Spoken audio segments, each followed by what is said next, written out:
नमस्कार, मैं अंजलि मिश्रा और स्वागत है आपका हमारे चैनल में। टीम इंडिया के पूर्व क्रिकेटर और बीसीसीआई के अध्यक्ष सौरव गांगुली को लेकर एक बार फिर से अटकलें तेज हो गई है और ये अटकलें तेज हो गई हैं उनके एक पोस्ट के बाद से, जिसके बाद अब लोगों को ये लग रहा है कि जल्द ही वो एक नई पारी राजनीति में शुरू कर सकते हैं। आखिर क्या था उस वायरल पोस्ट के बारे में, आखिर क्या लिखा हुआ था जिसके बाद ये अटकलें एक बार फिर से कि वो राजनीति ज्वाइन कर रहे हैं, ये तेज हो गई है। बता दें कि बीसीसीआई अध्यक्ष सौरव गांगुली को लेकर नई अटकलें लगाई जाने लगी। चर्चा है कि सौरव बीसीसीआई अध्यक्ष का पद छोड़ सकते हैं, लेकिन यह अटकलें सौरव की एक ट्विटर पोस्ट के बाद लगाई जाने लगी जिसमें उन्होंने लिखा कि मैं कुछ ऐसा शुरू करने की योजना बना रहा हूं जो मुझे लगता है कि शायद बहुत से लोगों की मदद करेगा। उन्होंने लिखा कि मुझे आशा है कि मेरे जीवन के इस अध्याय में प्रवेश करते ही आप अपना समर्थन मेरे लिए जारी रखेंगे। सौरव ने इस ट्वीट के बाद सोशल मीडिया पर उनके इस्तीफे की चर्चा शुरू हो गई। हालांकि इस बारे में बीसीसीआई के सेक्रेटरी जय शाह ने एएनआई से बात करते हुए कहा कि सौरव बीसीसीआई के अध्यक्ष पद से इस्तीफा नहीं देने जा रहे हैं। ऐसे में ये तो साफ हो गया है कि दादा के हाथ में बीसीसीआई की कमान अभी भी बनी रहेगी।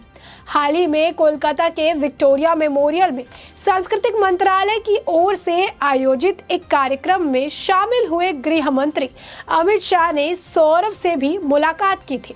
इस दौरान गृह मंत्री ने सौरव के घर पहुंचे थे और वहां दोनों के साथ डिनर भी किया था। इस दौरान शुभेंदु अधिकारी और कई अन्य बीजेपी नेता भी डिनर में शामिल हुए थे।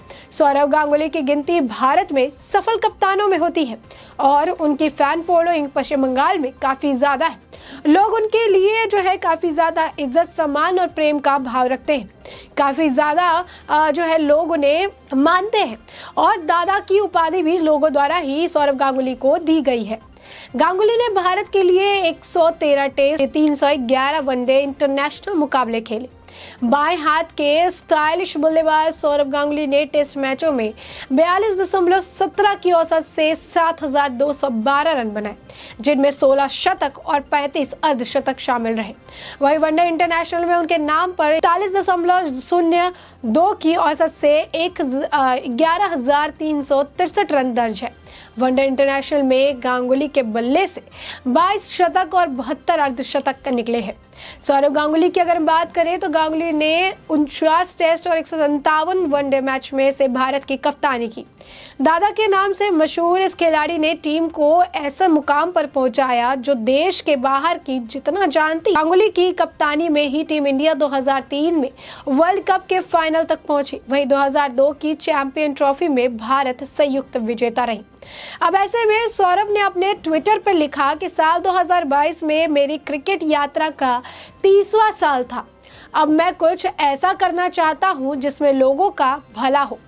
इसके बाद ये कहा जाने लगा कि सौरव ने बीसीसीआई अध्यक्ष पद से इस्तीफा दे दिया है, लेकिन थोड़ी ही देर बाद बोर्ड के सेक्रेटरी जय शाह ने स्पष्ट किया कि सौरव गांगुली ने अध्यक्ष पद से इस्तीफा नहीं दिया है। गांगुली ने ट्वीट पर लिखा है कि 1992 में मेरी क्रिकेट की जर्नी शुरू हुई। 2022 में इसके 30 साल पूरे हो गए। क्रिकेट ने मुझे बहुत कुछ दिया। सबसे अहम बात यह है कि इसने मुझे आप लोगों का समर्थन दिया। मैं हर उस शख्स का शुक्रिया अदा करना चाहता हूं जिसने इस सफर में मेरा साथ दिया और जहां मैं आज हूं यहां पहुंचने में मेरी मदद की। आज मैं कुछ नया शुरू करने की योजना बना रहा हूं। मुझे लगता है कि मेरी इस शुरुआत से बहुत से लोगों को मदद मिलेगी। मैं अपने जीवन के इस नए अध्याय में आपके समर्थन की उम्मीद करता हूं।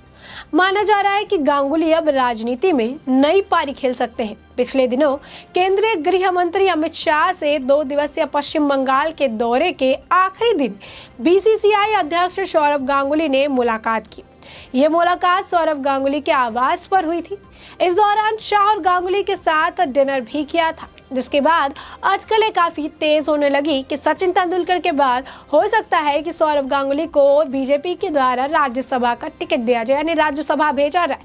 और अगर सौरव गांगुली नहीं जाते हैं तो उनकी पत्नी डोना गांगुली को भी भेजने की तैयारी बताई जा रही थी। और इस बीच डिनर करके आना, गृह मंत्री अमित शाह के साथ और मंत्रियों का मौजूद होना कहीं न कहीं ये इशारा कर रहा था कि जल्द ही एक बड़ी खबर सुनने के लिए मिलेगी।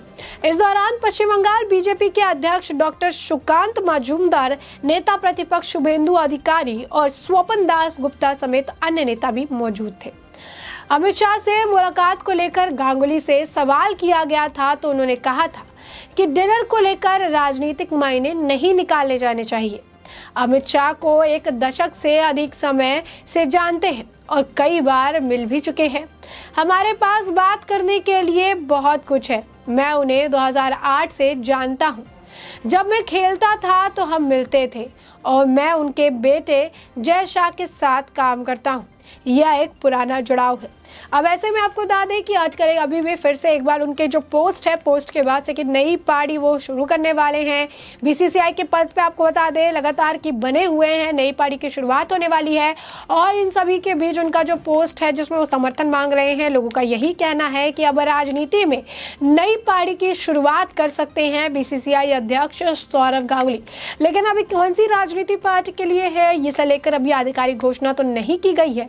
लेकिन जिस तरीके से गृह मंत्री अमित शाह के साथ मुलाकात हुई, डिनर पार्टी हुई, उसके बाद से ये बात तो कही जा रही है कि ऐसा हो सकता है कि भाजपा द्वारा उन्हें राज्यसभा भेजा जाए। सचिन तेंदुलकर के बाद सौरव गांगुली वो व्यक्ति हो सकते हैं जिन्हें भाजपा एक बार फिर से राज्यसभा भेजने की तैयारी में जुटी हुई है। डोना गांगुली का नाम भी इसमें शामिल है। कहा जा रहा है कि अगर कुछ फेरबदल होता है तो फिर उनकी पत्नी को भी अप्रोच किया जाएगा, उनकी पत्नी को भी पिच किया जाएगा।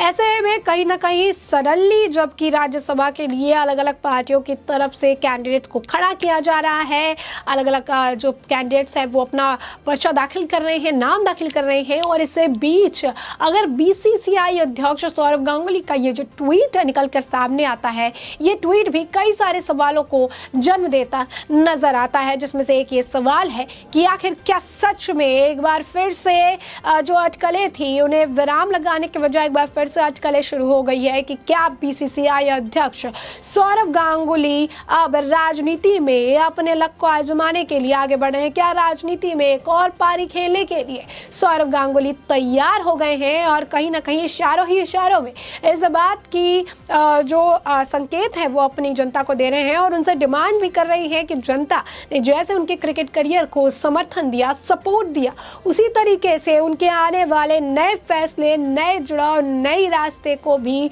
इसी तरीके से प्यार और समर्थन दे। ऐसे में हम आपको बता दें कि उन्होंने जो ट्वीट पर लिखा था, जिस ट्वीट के बारे में हम जिक्र कर रहे हैं, एक बार फिर से हम आपको उस ट्वीट के बारे में बता दें कि उन्होंने क्या लिखा था, यानी आखिर ऐसा क्या था उस ट्वीट में जिसके बाद सभी को लगने लगा कि एक बार एक नई राजनीति पारी की शुरुआत जो है बीसीसीआई अध्यक्ष जो है सौरव गांगुली उनके तरफ से की जा सकती है। उन्होंने अपनी ट्वीट में लिखा था कि साल 2022 में मेरी क्रिकेट यात्रा का 30वां साल था। अब मैं कुछ ऐसा करना चाहता हूं जिससे लोगों का भला हो। इसके बाद अटकलें लगाई जाने लगी कि बीसीसीआई अध्यक्ष पद से इस्तीफा दे दिया है, लेकिन इस्तीफा उन्होंने नहीं दिया है। उन्होंने पूरा ट्वीट कुछ इस कदर लिखा था कि 1992 से मेरी क्रिकेट की जर्नी शुरू हुई, 2022 में इसके 30 साल पूरे हो गए। क्रिकेट ने मुझे बहुत कुछ दिया। सबसे अहम बात यह है कि इसने मुझे आप लोगों का समर्थन दिया। मैं आज उस शख्स का भी शुक्रिया अदा करता हूं जिसने इस सफर में मेरा साथ दिया और जहां मैं आज हूं वहां मुझे पहुंचने में मदद की। आज मैं कुछ ना कुछ नया करने की सोच रहा हूं, कुछ नया शुरू करने की योजना बना रहा हूं। मुझे लगता है मेरी शुरुआत में बहुत लोगों से मदद मिलेगी। मैं अपने जीवन के इस नए अध्याय में आपके समर्थन की उम्मीद करता हूं, यानी जीवन का नया अध्याय, नई पारी और फिर जनता का समर्थन। अब ऐसे में अटकलें एक बार फिर तेज हैं और इन अटकलों को लेकर आगे क्या कुछ अपडेट आती है, क्या कुछ और ट्वीट आता है जिससे या तो अटकलों पर विराम लगेगा या फिर अटकलें सच साबित होंगी, ये तो आने वाले वक्त के साथ पता चलेगा। फिलहाल के लिए हमने आपको इस पूरी खबर से अपडेट किया है, हमने आपको इस पूरी खबर को बड़े विस्तार से बता दिया है और अब इस खबर पर आपकी भी जो राय हो हमें कमेंट सेक्शन में कमेंट करके जरूर बताएं।